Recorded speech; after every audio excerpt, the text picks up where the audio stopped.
Have you ever felt like you're being manipulated in a relationship, but couldn't quite put your finger on how or why? It's an unsettling feeling, isn't it? This is where the concept of dark psychology comes into play.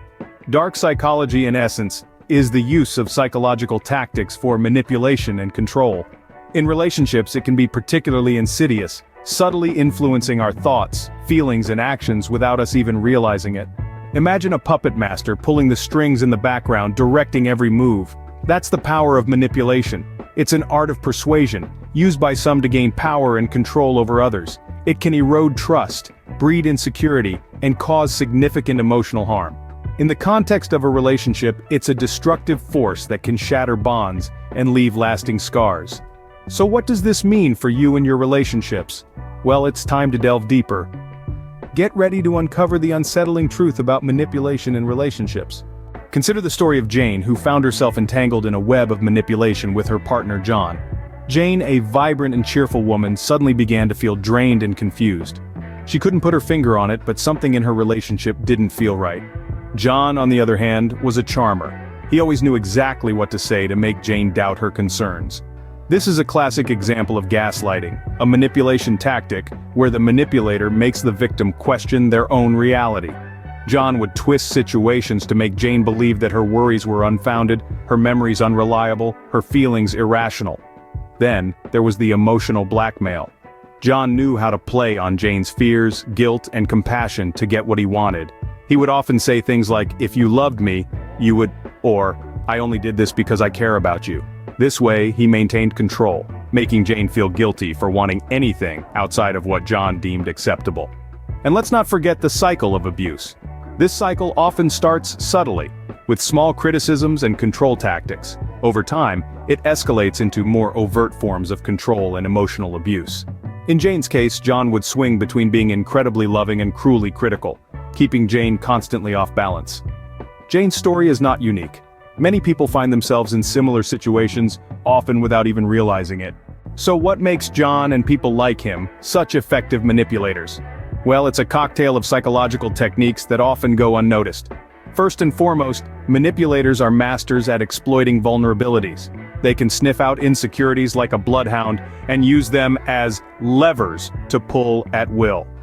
It's not that they possess some supernatural ability, rather, they've honed their observation skills to a razor's edge, picking up on subtle cues that others might overlook. Next, they create a power imbalance. This isn't about physical strength or financial status. It's about emotional control. They position themselves as indispensable, as the one with the solutions, the support, the love that you need. The end game? To make you feel reliant on them, to make you feel as if without their presence, your world would crumble. Then comes fear and guilt, the twin pillars of their control mechanism. They know just how to plant the seeds of fear, to whisper the right words that make you question your own judgment.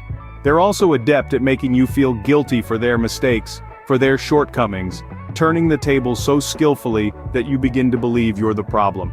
And there you have it, the mechanics of manipulation, exploiting vulnerabilities, creating a power imbalance, and using fear and guilt as control mechanisms. Remember, these are not the tools of a healthy relationship. Understanding these techniques is the first step to breaking free from manipulation. How can you shield yourself from such manipulation? Well, the first line of defense is setting boundaries. This means clearly expressing your limits and sticking to them. It's about knowing your values and understanding that it's okay to say no. Another crucial strategy is seeking external perspectives.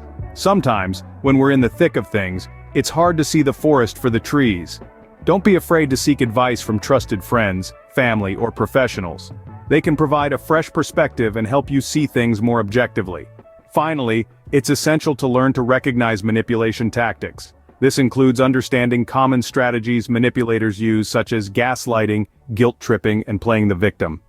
It's also about recognizing the signs of manipulation in your own feelings, like constant self-doubt or feeling drained after interactions. Knowledge is power. Equip yourself with these tools and become invincible to manipulative tactics in relationships. Today, we've delved into the dark world of manipulation in relationships. We've identified the Master Manipulator, dissected their crafty mechanics, and explored strategies for self-protection. This journey has highlighted the crucial importance of awareness in all relationships. It's essential to remember that manipulation is not a foundation for genuine love and respect. Guard your heart, but also keep your eyes wide open. Remember, it's your right to be in a relationship that's based on respect and genuine love, not manipulation. Stay strong, stay aware, and take care.